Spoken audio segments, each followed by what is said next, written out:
Salam dostlar, çox ləzzətli, ətli, içlikli börək hazırladım. Qat-qat çıxır, bol çıxır.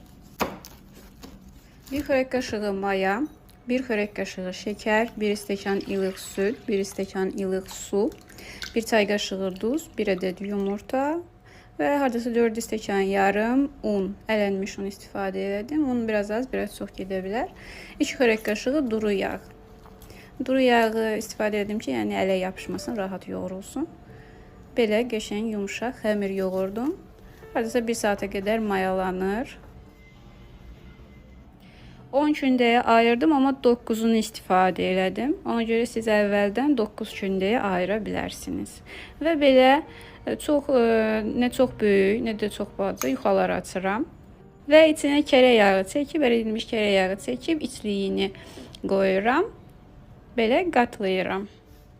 Çox asan başa gəlir. Hər börəyə 3 yuxa istifadə elədim. Yəni 3 ədəd börək çıxdı.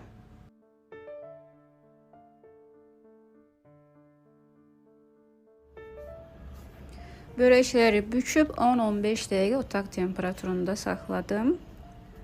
Ondan sonra belə açıram biraz. Üstünə yumurta çəkib 180 dərəcədə 10-15 dəqiqə arası bişirdim.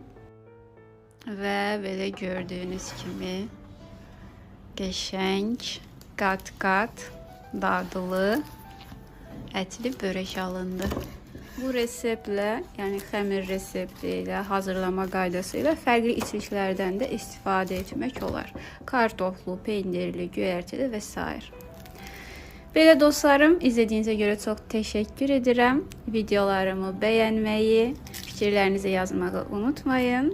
Hələlik.